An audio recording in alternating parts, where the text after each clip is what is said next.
matin, ça va être extraordinaire parce qu'on va parler de l'oxygène de notre esprit, ce qui fait qu'on prend vie.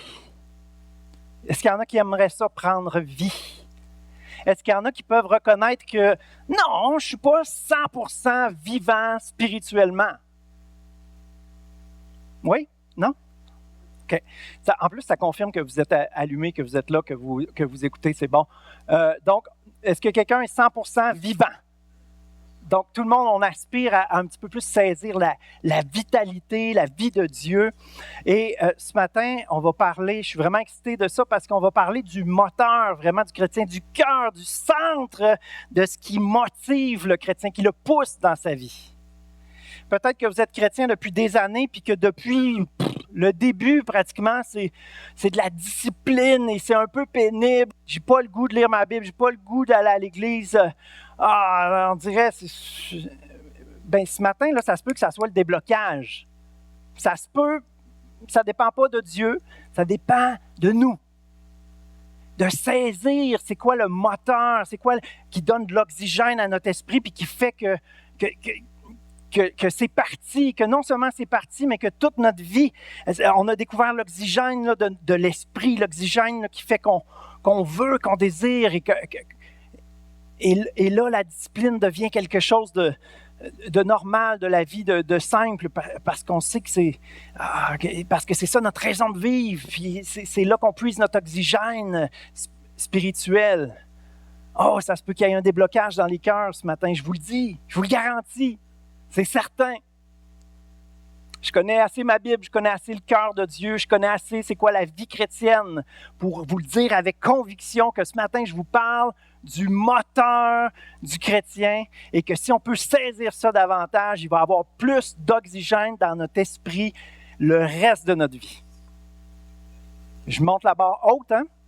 Ben, Dieu il est capable. Dieu va le faire. On a débuté une série dans laquelle on se permet là, d'être mal à l'aise. On touche des sujets. Non seulement on va voir des textes qui sont un peu malaisants, mais c'est extraordinaire parce que cet inconfort-là, un peu qu'on ressent dans notre intelligence, nous permet de comprendre des réalités spirituelles extraordinaires. Alors, on parle de textes un peu malaisants qui nous amènent à aborder des questions difficiles. On n'a pas toutes les réponses, mais c'est correct. Et ce qui se passe, c'est qu'on avance, on chemine, on découvre des choses. Celui qui cherche avec un cœur sincère trouve, découvre. Alors, il y a cet effort-là de comprendre les choses, de découvrir, de désirer comprendre davantage et surtout désirer expérimenter davantage que Dieu a pour nous. Alors, c'est une série vraiment qui peut faire débloquer les choses. J'en suis certain. Ce matin, on commence en force, vous allez voir, ça va être quand même un peu malaisant. Dès le premier texte, Osée, chapitre 1. La parole de l'Éternel fut adressée à Osée. On donne un peu le contexte, c'est le fils de lui, c'est historiquement, c'était Osias, le roi en Juda, c'était Jéroboam, le roi en Israël. Et voici la première fois que l'Éternel adresse la parole à Osée pour le lancer dans sa mission de prophète. L'Éternel dit à Osée, « Va, prends une femme prostituée. » Qu'est-ce que c'est ça? C'est quoi ça? Hein? Est-ce qu'on dit ensemble? C'est quoi ça? Ben voyons donc, c'est donc bien malaisant ça, prendre une femme prostituée, ouais. OK. On va être un bon message ce matin. Nouvelle permission pour les chrétiens. Liberté. Non, ça marche pas, ça n'a aucun sens. Voyons donc. Vas-y, prends une femme prostituée, ça va être super. Non. C'est contre la loi de Dieu. Dans Israël, il ne devait même pas y en avoir de prostitution. C'était interdit. Vous savez, la loi religieuse et la loi politique, c'était la même chose. Donc, l'aspect moral faisait partie de la loi du pays. Alors, non seulement c'est interdit d'en consommer, mais il n'est même pas supposé d'en avoir. C'est à l'encontre de la loi. Alors on parle d'un prophète là, qui, s'il fait ce qui lui est demandé, se souille. Alors c'est vraiment pas normal ce qui se passe dans ce verset-là. J'ai fait exprès pour prendre une version qui essaie de traduire les mots de façon très littérale. Mais en fait, ce que ça veut dire à l'époque de prendre une femme, ça veut dire d'épouser une femme. Donc, si on lit dans une version contemporaine qui a voulu le dire dans des mots d'aujourd'hui, Dieu dit à Osée, va, épouse une femme prostituée dont les enfants sont nés de sa prostitution. En effet, le peuple du pays se livre à une véritable prostitution en se détournant de moi, le Seigneur. Alors, Osée va obéir et va épouser Gomère, fille de Diblaïm. J'aime quand même le fait, ces petits détails-là. On nomme Osée, fils de, on nomme la femme, Gomère, fille de, on dit c'était quel roi en Israël, c'était quel roi en Juda. C'est des faits historiques. C'est des vraies choses qui sont arrivées. Alors, il y a un vrai prophète, Osée, qui a pris une femme prostituée. Il l'a tirée de la prostitution et il l'a pris pour épouse. Et là, Dieu, il dit que ça va comme être une image du peuple d'Israël. Dans le fond, Gomère représente le comportement du peuple d'Israël. Et Osée va devoir jouer comme le rôle de Dieu. Comment, ce que Dieu fait avec le peuple d'Israël, dans le fond. Dieu, il est comme un époux, comme quelqu'un qui va chercher, qui est allé chercher Israël, qui a des comportements destructeurs, puis horribles, puis il sort Israël de ça pour en faire son peuple qui aime comme un époux parfait. Alors, Osée va devoir expérimenter ça. Et ça risque de ne pas être facile. Parce que quelqu'un tiré de la prostitution, bien souvent, c'est quelqu'un de magané. Dieu lui demande, dans le fond, de faire, pas juste de parler au nom de l'Éternel, mais de vivre une illustration de la relation de Dieu avec son peuple. Sa vie est une prophétie. Sa vie est un enseignement. Sa vie est une illustration de ce que Dieu vit. Alors, on saisit bien ensemble que Gomère représente le peuple de Dieu. Osée représente Dieu, ce qui est quand même impossible pour un être humain, n'est-ce pas? Mais c'est ça, ça ne sera pas facile. Et la prostitution, qu'est-ce que ça représente? Bien, avant d'aller dans la prostitution, on va parler de l'infidélité, parce que les deux mots sont utilisés dans le livre. L'infidélité, on sait c'est quoi par rapport au mariage. Le mariage, c'est une alliance entre deux personnes, et l'infidélité, c'est de rompre cette alliance-là. Hein? L'aspect d'une alliance, comme un mariage, il y a un aspect d'exclusivité. On s'engage envers la personne jusqu'au reste de notre vie. On s'engage à être fidèle. On se réserve à cette personne-là. Amen. Tous ceux qui sont mariés disent Amen. Tous ceux qui sont mariés, honnêtement, est-ce que vous vous attendez à ce que votre époux ou votre épouse soit fidèle? Hein? Alors, c'est exactement ça dans l'Ancien Testament. C'est des alliances qui sont faites entre Dieu et des gens. Et particulièrement, là, avec Abraham, Isaac, Jacob qui changent de nom pour Israël, c'est une alliance entre Dieu et un peuple. Une alliance pareille comme une alliance de mariage. Et là, il y a des règles, il y a des façons de fonctionner. Et de ne pas honorer ça, ben, c'est de briser l'alliance.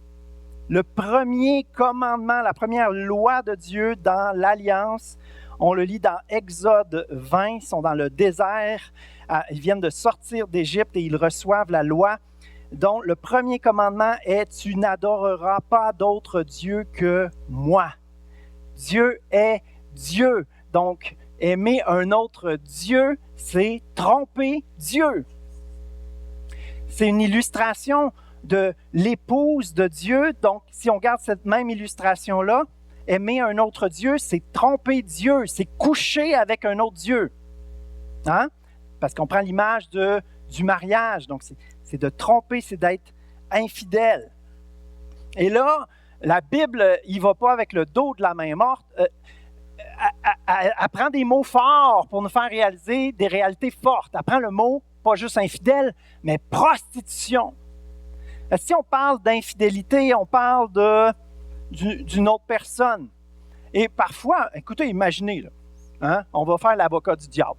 Mettons, moi, je suis marié, mais là, tu sais, il y a une femme délaissée, elle manque d'amour, tu sais, c'est vraiment quelqu'un d'un peu misérable. Fait que, tu sais, je décide ben oui, je trompe ma femme, mais tu sais, ça lui fait vraiment du bien d'être aimé, tu sais, enfin, dans sa vie. Tu sais, c'est une bonne œuvre, c'est une bonne action que je fais, tu sais. Fait que là, je suis infidèle, mais tu sais, quand même. Non, l'infidélité, c'est de l'infidélité. Ça ne se justifie pas. Donc, même une bonne chose dans notre vie, l'infidélité spirituelle, c'est aussi des bonnes choses dans notre vie qui peuvent devenir plus importantes que Dieu. Ah, moi, j'adore ma femme. Ah, moi, mes enfants, c'est toute ma vie. Non. Ta femme, tes enfants au-dessus de Dieu, ça devient une idole. Ma carrière, moi, c'est ce qui est le plus important dans ma vie. C'est rendu une idole. Tu es infidèle envers Dieu quand il y a des choses qui sont devenues plus importantes pour toi. Ah, moi, mes parents ont connu la misère. Moi, jamais les gens vont me voir dans la misère. Je me fais une espèce de grosse maison, une grosse baraque. J'ai des gros chars. Tout le monde le voit que je suis riche. Moi, c'est ça le plus important dans ma vie. Tu sais. Les gens vont voir que je réussis. C'est devenu une idole. C'est plus important que Dieu dans ta vie. Ce qui est important pour toi, c'est ça et c'est plus Dieu. Donc, même des bonnes choses, de réussir dans la vie, d'aimer son amoureuse, d'aimer ses enfants, même les bonnes choses peuvent devenir une idole. Tu trompes Dieu. On est infidèle envers Dieu quand des choses sont plus importantes. Mais la prostitution, là, on met une autre couche. On parle de quelque chose de complètement destructeur. On parle de se vautrer dans des choses horribles. On parle d'être complètement ailleurs. Dieu il a un idéal pour son peuple et là, le peuple vit le total opposé.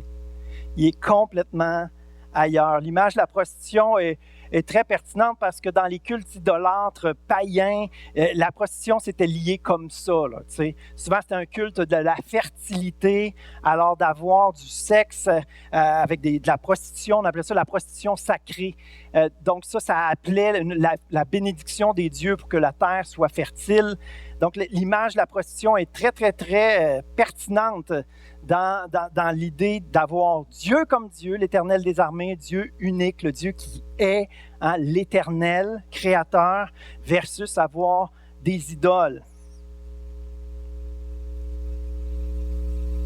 Dans les livres les textes qu'on va lire, il faut se rappeler de ça, qu'il est toujours question soit d'un, soit de l'autre. Il est toujours question, ça oscille entre la relation entre Osée et Gomère et la relation de Dieu et son peuple. Donc, vous allez voir des fois que tu as l'impression que Gomère est appelé au masculin, mais c'est parce que là, non, c'est Dieu qui parle de son peuple. Je le conduis dans le désert. C'est pas Gomère, c'est son peuple, puis c'est l'image de le guider, le protéger. Fait que c'est important de garder ça en tête, qu'on est dans un texte qui utilise un langage très poétique, des images, des illustrations. C'est pas comme nécessairement toujours littéral, c'est beaucoup de belles images pour nous aider à comprendre des choses. Je voudrais juste insister sur un point, le point de la prostitution. Il n'y a personne qui, dans sa vie, dans son enfance, rêve d'être une prostituée ou d'être un prostitué, parce que ça peut être des deux sexes. Il n'y a personne qui rêve ça. C'est pour ça que quelqu'un qui se retrouve dans la prostitution, souvent, c'est quelqu'un qui a subi beaucoup de choses horribles. C'est quelqu'un qui se retrouve vraiment dans la misère. Et dans le temps du peuple d'Israël, dans le temps de la Bible, ce qu'on lit, la femme était quand même très vulnérable. Si, mettons, une famille était dans la misère, vendre sa fille en esclave, c'était une option. Et après ça, ce que le maître de l'esclave fait, ça lui regarde. Donc, s'il décide de devenir un pimp puis faire de l'argent avec son esclave, c'est son affaire. Il est propriétaire. Une autre situation catastrophique qui pouvait se passer, c'était d'être marié. Encore une fois, l'époux payait une dot au père. Il devenait un peu comme propriétaire de sa femme. La dot faisait que la femme avait de l'argent d'un coup qu'elle se retrouverait dans la misère. Ça faisait partie du contrat, ça faisait partie de l'alliance du mariage, des règles, des façons de fonctionner. Et il n'était pas question que la femme se retrouve dans la misère totale si le mariage venait qu'à se terminer. Ce qui se passait malheureusement et que Jésus va dénoncer dans son ministère, c'est que parfois, les maris répudiaient leurs femmes. Et c'est deux mots différents, le divorce et la répudiation. Ils répudiaient leurs femmes, ça veut dire qu'ils les envoyaient dehors et ils ne leur donnaient pas leur dot, ils ne signaient pas un papier de divorce. Donc la femme se retrouvait toute seule, sans aucune ressource et pas divorcée. Elle ne pouvait pas retourner, elle ne pouvait pas se remarier. Souvent, elle voulait retourner dans la maison de son père. Son père, c'était une honte pour lui. Il disait non, tu n'es plus chez nous. Il la sortait dehors et la femme pouvait... C'est pour ça que Jésus va dénoncer ça, parce qu'il condamnait une femme à la misère totale. Et quand tu es condamné, quand tu n'as plus rien à manger, mettons, tu as des enfants à nourrir, tu les vois mourir, comment je peux faire de l'argent? La prostitution, c'est une solution. Une mauvaise solution, mais une mauvaise solution à une situation catastrophique. C'est de la misère totale, épouvantable. Et ça, s'il y en a dans le pays d'Israël, c'est parce que le comportement du pays d'Israël est horrible. Et il y a des situations de misère totale dans le pays, alors que dans les lois d'Israël, on devait prendre soin de la veuve, de l'orphelin. On devait, si le couple était brisé, divorcer en bonne et due forme, que la femme ne se trouve pas condamnée à une vie de misère totale.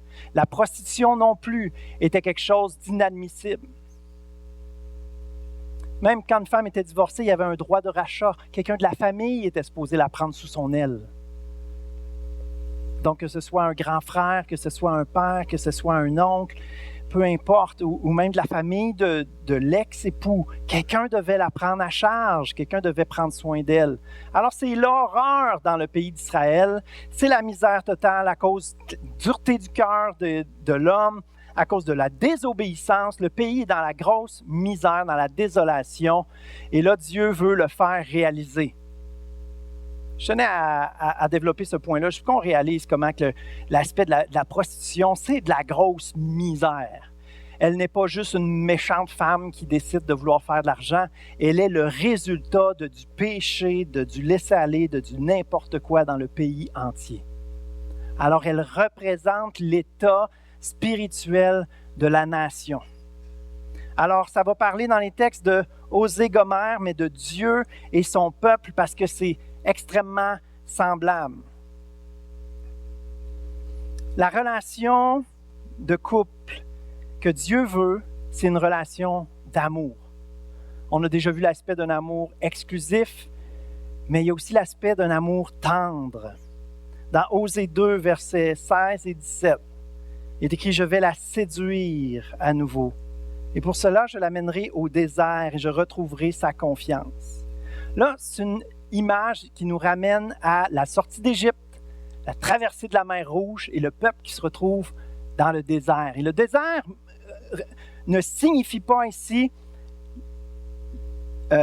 l'image, l'idéologie que nous, on a, qui est résultat de la période romantique où la poésie s'est développée beaucoup. Alors nous, on pense en fonction de cette période-là.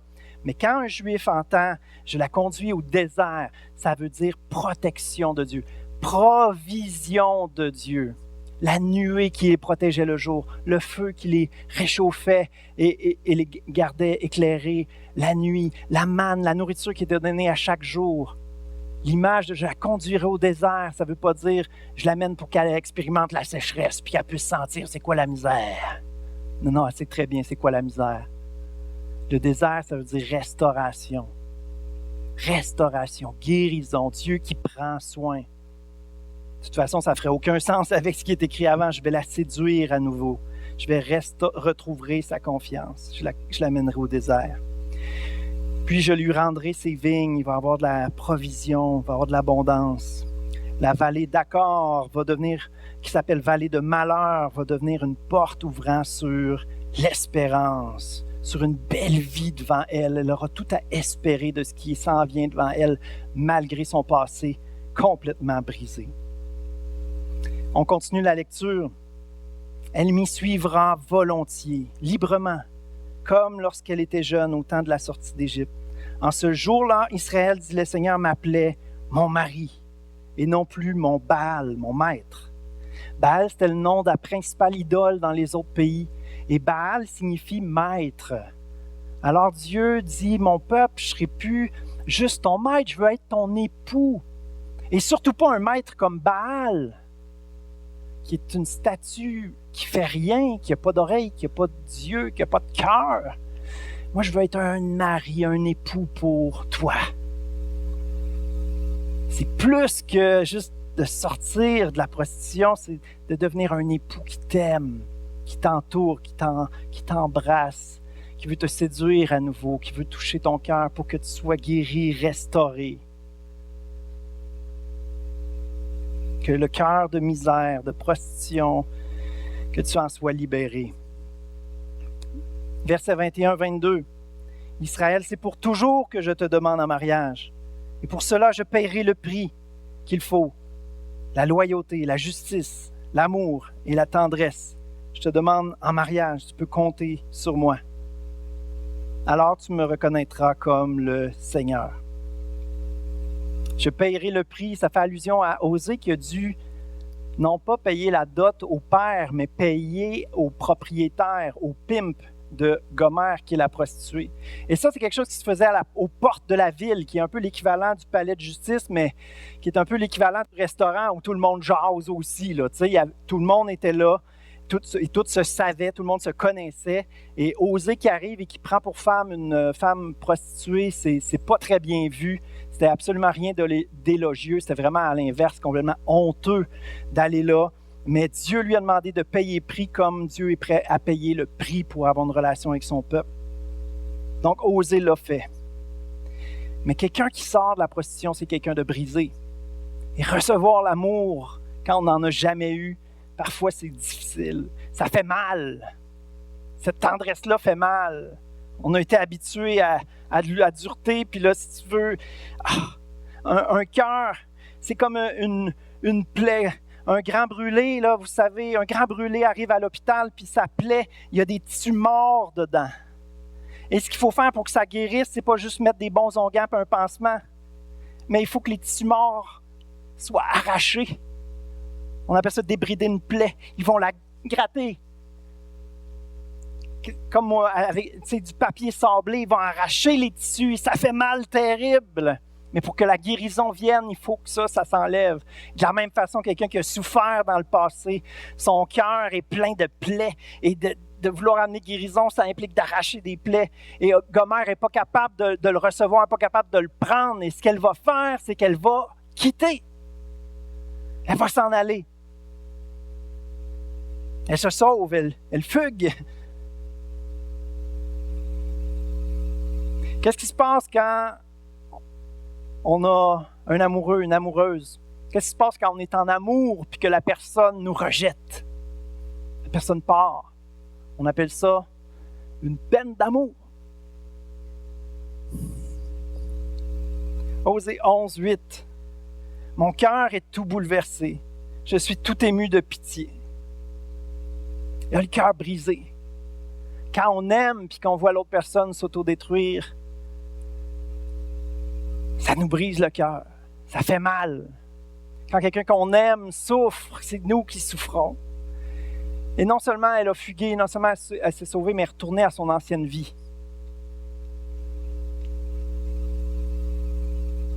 Le texte qu'on va lire sonne un petit peu comme si Osée prenait une autre femme, mais ce n'est pas le cas.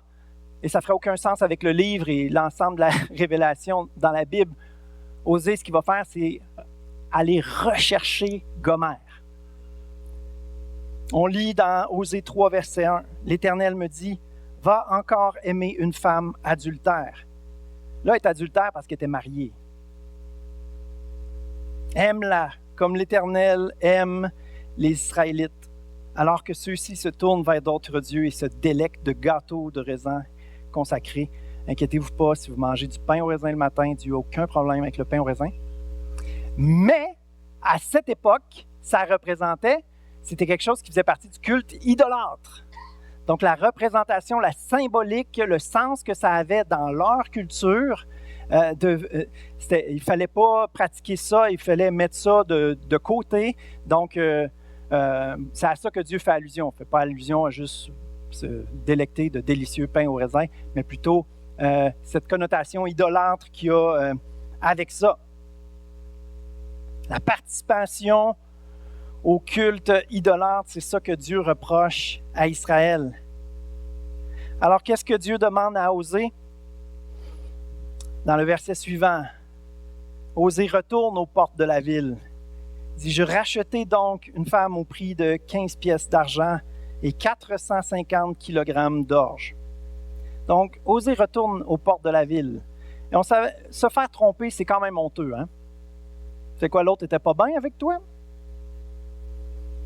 Premièrement, il a acheté une femme sortie de la prostitution, puis là, elle est retournée. C'est beau, Osée. En tout cas, ça te tente encore? Tu veux le faire encore? Ouais. C'est winner, ça. Hey, t'as-tu entendu dire que Osée, sa femme est partie? Un prophète?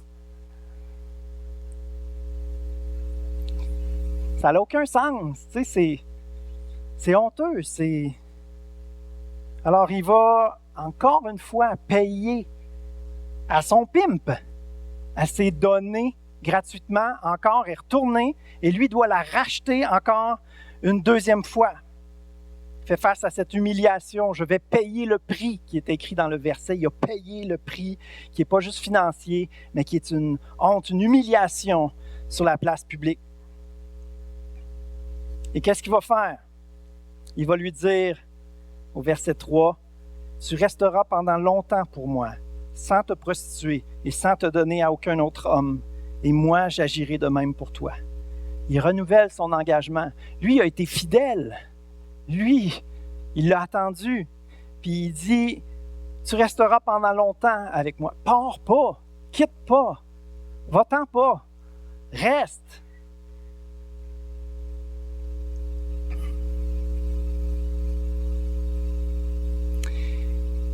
Encore une fois, on va voir un beau lien, un bon texte poétique où Dieu parle de comment il guidait le peuple dans le désert, comment il guidait Israël dans Osée 11, verset 4. Il va dire c'est par des liens, comme une laisse, mais par des liens d'une tendresse toute humaine et des cordes d'amour que je le conduisais. Et j'ai été pour lui comme quelqu'un qui porte un nourrisson contre ses joues pour lui tendre à manger. C'est un vocabulaire de mère, c'est un vocabulaire d'amoureux, parce que l'objectif de Dieu, c'est de conquérir le cœur de son peuple. Il veut le diriger, mais je l'attire avec des liens d'amour, une tendresse toute humaine, une tendresse que les êtres humains peuvent saisir, peuvent comprendre et devraient accepter de recevoir. Et non pas retourner constamment à la prostitution. Dieu veut que son peuple se laisse conquérir.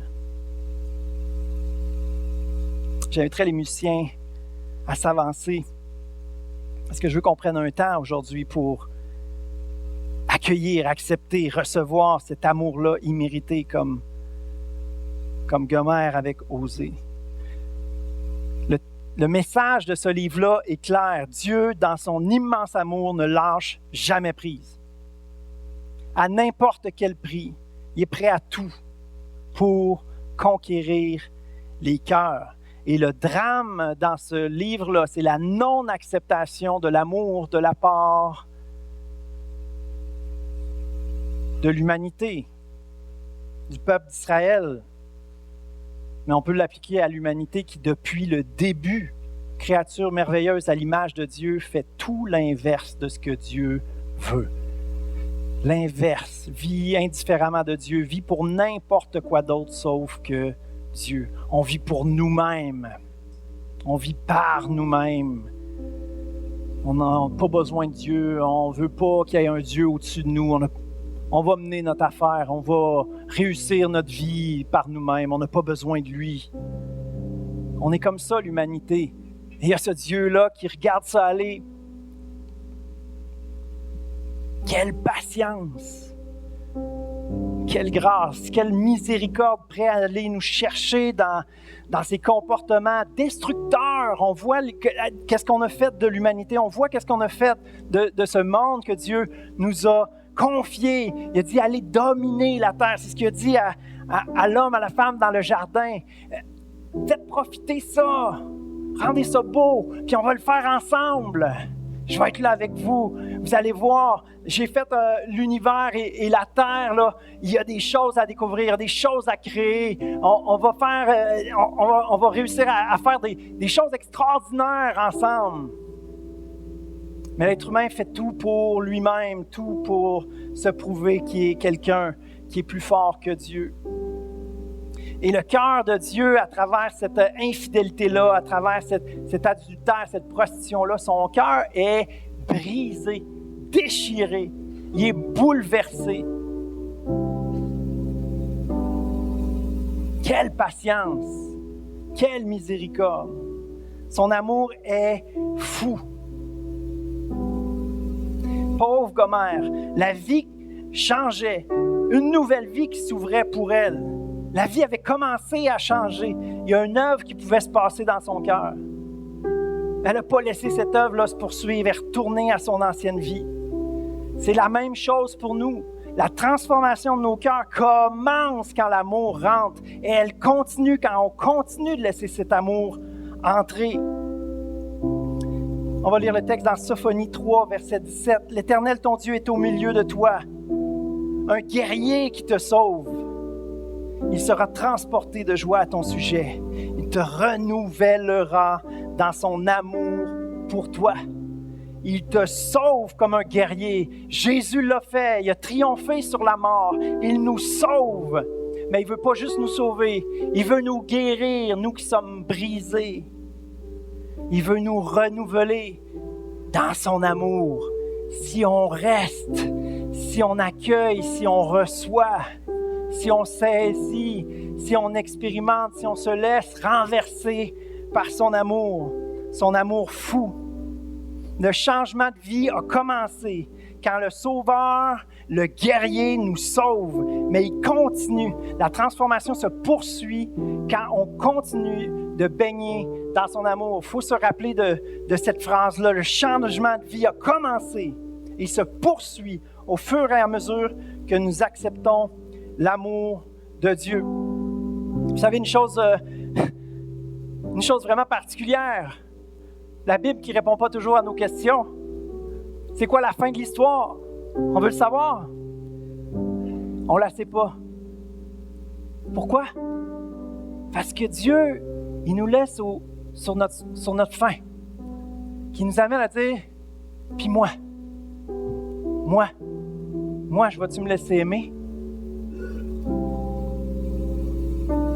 Moi, je vais-tu laisser Dieu faire son œuvre dans ma vie? Avec Gomère, on voit très bien la solution. Se laisser aimer, rester dans l'amour, se laisser guérir, se laisser restaurer. Et moi? Peut-être qu'on a saisi que Dieu est un guerrier qui nous sauve. Mais est-ce qu'on se laisse renouveler dans son amour? Est-ce qu'on continue de découvrir son amour? Dans 1 Pierre 3,18, ça dit « Continuez à progresser dans la grâce et dans la connaissance de notre Seigneur et Sauveur Jésus-Christ. » La connaissance, ça veut dire d'expérimenter, connaître intimement. Ça ne se fait pas tout de suite au début. Au début, on est sauvé, on est émerveillé de ce que Dieu a fait. Mais en continuant d'avancer, on devient émerveillé de qui Dieu est. Et il transforme qui on est. Je reviens à mon introduction du début où je disais peut-être vous vivez votre vie chrétienne en essayant de vous fouetter toujours plus. Ah ouais, il faut que tu veuilles, Jean-Marc, essaye de te discipliner, come on, t'es capable. Et c'est fatigant. La solution, mes amis, c'est pas de se fouetter plus fort. La solution, c'est d'enfin se laisser renverser par cet amour infini de Dieu. Parce que cet amour fou de Dieu, quand il rentre, il produit en nous un amour fou pour Dieu. Et c'est là que notre discipline prend tout son sens, parce que se discipliner, c'est de le laisser continuer de nous aimer. Oui, je vais louer le Seigneur parce que dans sa présence, moi je dis je t'aime, je t'aime, je t'aime, mais son amour m'inonde 10 000 fois plus que moi j'y communique mon amour. Oui, mon amour est fou pour les gens du monde qui ne connaissent pas Dieu. Ils ne comprennent pas pourquoi je veux donner à l'Église. Ils ne comprennent pas pourquoi je veux aimer les gens. Ils ne comprennent pas pourquoi je suis au service, pourquoi je n'ai pas de problème à m'humilier, à faire des petites tâches humiliantes. Ils ne comprennent pas pourquoi. Mais je le fais parce que cet amour-là, sacrificiel, je l'ai saisi de la part de Dieu pour moi. Jésus qui est venu servir. Quand on reçoit cet amour-là, ça nous renverse, ça nous transforme du tout au tout. Mais pas automatiquement. Pas automatiquement. Ça nous transforme plus. On se laisse aimer. Plus on reste dans cet amour. Osée, il ne prend pas Gomère parce qu'elle est une bonne personne qui a beaucoup à donner. Dieu n'a pas pris Jean-Math parce que c'était un bon petit champion qui a beaucoup à y donner. Dieu n'a pas besoin de Jean-Math. Dieu n'a pas besoin de personne d'entre nous. Mais Dieu veut nous conquérir. Il veut notre cœur. Et il veut un cœur à cœur. Il veut une vie où on marche ensemble. Parce que la vie qu'il veut pour nous, c'est la meilleure vie. Alors qu'on les fait, ces sacrifices-là qu'il nous demande, qu'on se discipline, qu'on adhère à ces principes parfaits. Je ne vous taperai jamais sa tête à dire « Donnez votre 10% à l'Église. Lisez votre Bible à tous les matins. » Pourquoi? Pourquoi je ne le fais pas? C'est parce que ce n'est pas une bonne chose de donner à l'Église. C'est une excellente chose. C'est une thérapie pour ne pas être amoureux de l'argent. C'est un principe divin, mais qui ne fait aucun sens si on le fait en pensant que Dieu va enfin nous aimer parce qu'on se discipline. Il prend tout son sens quand on est renversé par l'amour de Dieu puis que notre portefeuille entier lui appartient. Notre vie entière lui appartient. On lui doit tout. Il nous a tout donné. On a tout pleinement à lui. Notre vie a été renversée par son amour. Notre cœur a été renversé. On lui donne notre cœur en retour. Aime Dieu de tout ton cœur, de toute ton âme, de toute ta pensée.